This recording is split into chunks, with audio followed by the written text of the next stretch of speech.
Metal Army welcomes in Bjorn from Soilwork. Bjorn, how's it going today, man? I'm doing pretty good. How about you? I'm awesome. Should I call you Bjorn or Speed or what's up? Different is fine, dude. Okay. I figured in your regular life nobody calls you that. Few people Oh, maybe. no, a lot of people call me Steve back home. No, it's usually, in connection with a band. So. Right. It doesn't matter.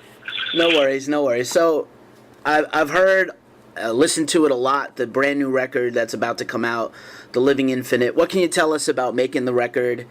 I'm really stoked to find out all about it.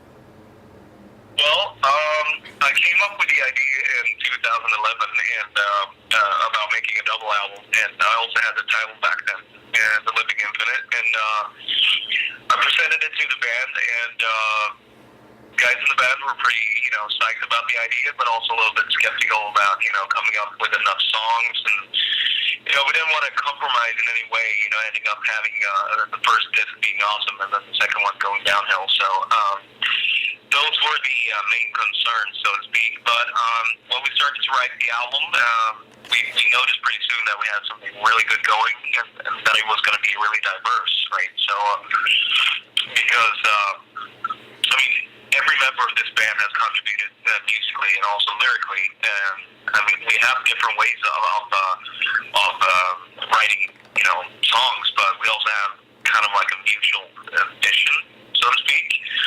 So yeah, we noticed we had something really diverse going, and I think that's exactly what we needed if we're gonna make a double album. We couldn't have done like two Stepping the Dramas, that wouldn't have worked out. So it needed to be diverse and have a lot of like details and nice transitions, and I think we definitely pulled it off.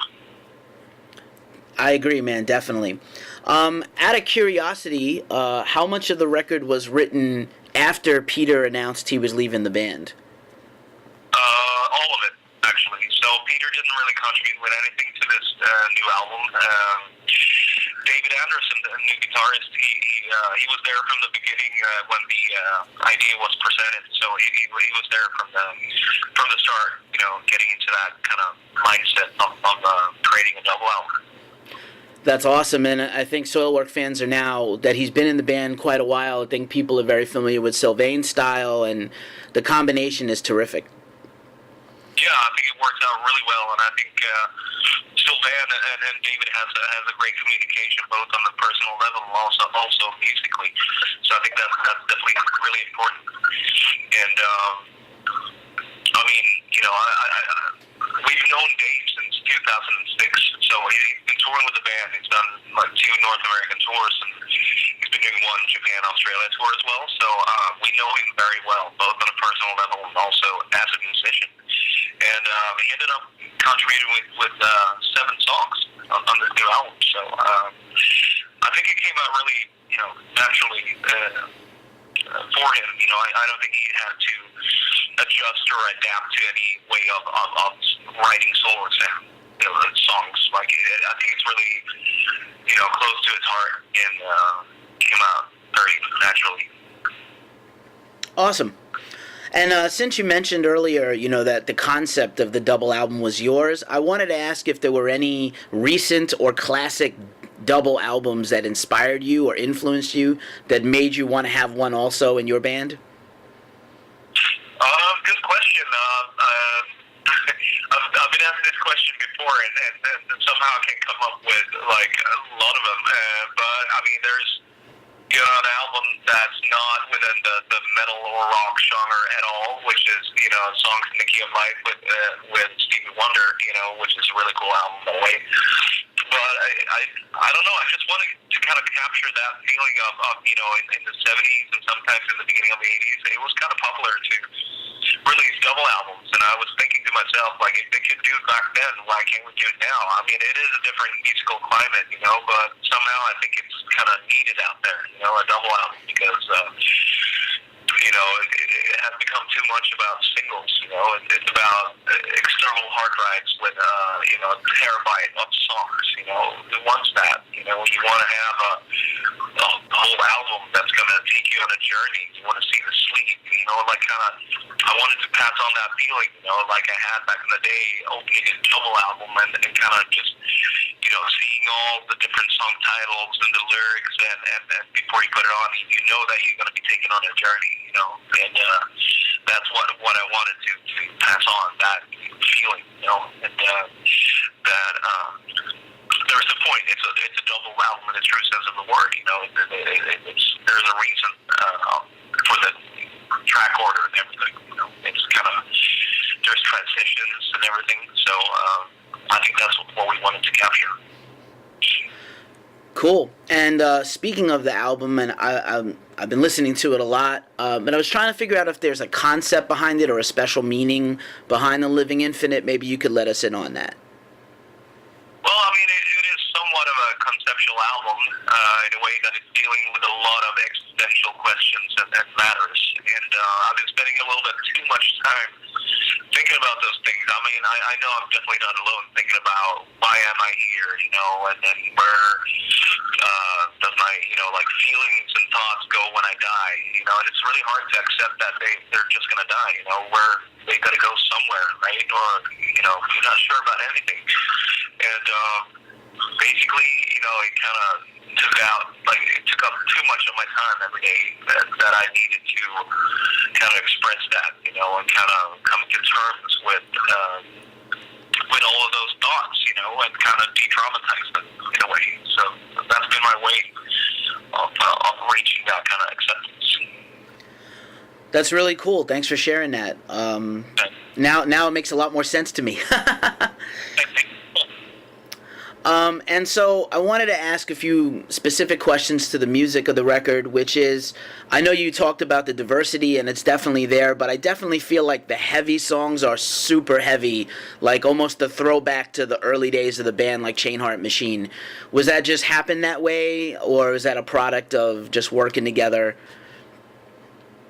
I don't know. I guess it just happened in that sense. I mean, I know we wanted to bring back some of the kind of Scandinavian feel that we had on the 3-4 first records, and I feel that especially that kind of Scandinavian kind of like melancholy was kind of lost for a while, and I think we wanted to bring that back, but we were not really hinting at, let's do it like back in the day or anything like that. It was more something that we wanted to capture. I mean, we are different people nowadays, and I think we've become better songwriters. So we just needed to channel that kind of, feeling and the vibe of being more melancholic in a way. And but like you said, I mean, it's like, for example, Spectrum of Eternity. It's like the opening song, and it's super intense and super thrashy, but still has that kind of melodic sense to it, and then there are songs that are like super mellow, like Antidotes and Passive, for example. There's all clean vocals, and I guess in that sense, it's a really good summary of our career. It definitely has that feel, like a retrospective with all new songs. It's true. Yeah. Good stuff.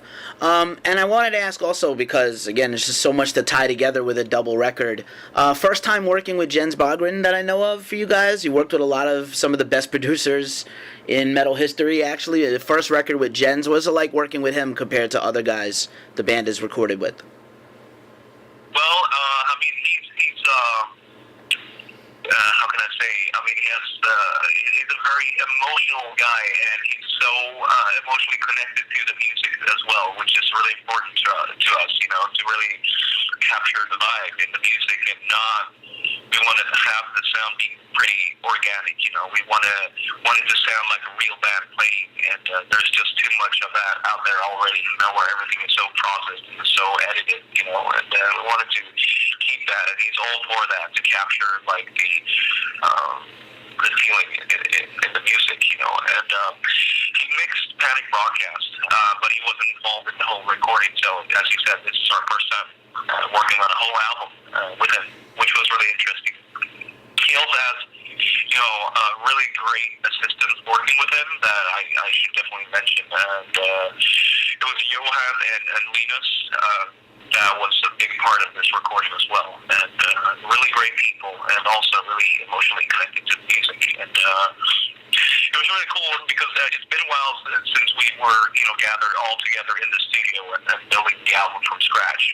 Before, or the recent albums, it's been more of guitars in one studio and drums in a different one, and then mixed in a third studio. So I think we wanted to do it old school, and get together, cook together, and create this album together. Living at the same place, building it from scratch. So I think that worked out really well, and having supervising the whole thing definitely made a huge difference as well. Cool, man. Cool. Couple more questions for you, man. You've been great. Thanks so much.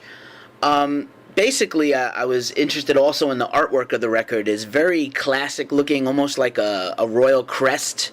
And I didn't know how much input the band had into getting that that look. Well, we basically gave the guy who was making the artwork, which is Mercia from Nevic. He also did Stabbing the Drama cover. So basically, we gave him some keywords, about the album being a lot about existential questions and matters, and also mentioning the connection to the ocean, which the title connects to, because that's how he was describing the ocean as the living infinite. And I thought that was really cool. And somehow I connect a lot of existential things to the ocean. So we wanted to have a kind of a nautical, oceanic feel on the cover. So we basically just gave him some keywords to work with, and for once, everybody liked the first suggestion for the cover, and then he kind of worked on the details. And because it hasn't been that easy before. It's always hard. We have 6 strong opinions in the band as well, but this one worked out really good. Cool. You guys are kicking off a huge U.S. tour in a few weeks right after the record comes out with Jeff Loomis and Blackguard and some other bands. I'm definitely going to be checking that out. How much, when it comes to making a set list when you have a brand new record, how much of the new songs can we expect? Are you guys rehearsing any of the really old stuff too? What can we expect?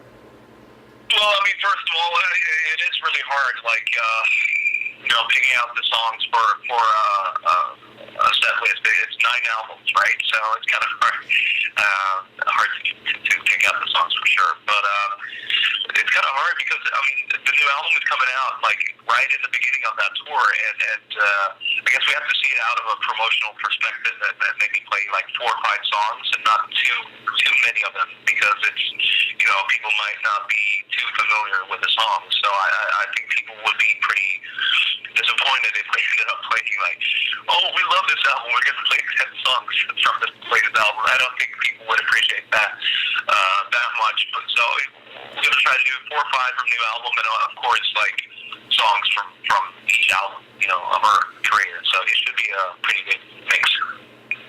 Cool. And just for a last question, I just wanted to ask, the band has been around quite a while and came along at a pretty pivotal time for metal, I think, in the mid to late 90s. Are you getting nostalgic at this point? Do you look back at all fondly or otherwise on the history of the band? Do you feel like with this new double album you guys are still very vital and fresh? Where do you feel about Soilwork's place in metal right now? Well, I think we're, kind of touching at something new now with this album. To use an old cliche, a new era. But I really feel that way because, I'm really proud about us sounding this vital, because, I think you can tell by the new album that we're still having so much fun and feel very passionate about our music, So it's, but looking back as well, it's kind of hard to grasp. It's only the latest maybe 2-3 years where I've been able to kind of grasp a little bit what we've accomplished with the band. It's been going so fast, and then we were releasing records every year pretty much, and then, now it's more like 2-3 years in between. So I guess it's kind of easier to stop for a second and kind of look back. But I am really proud, for sure, and that we're still enjoying this, and keep finding new ways of developing our music. Great, man. Thanks so much for spending some time with us, Bjorn from Soilwork. Thanks for hanging out with Metal Army. I look forward to seeing you guys. I think I shall see you at the last date of the American tour in Worcester, Mass. And really looking forward to it. Good luck and be safe out there.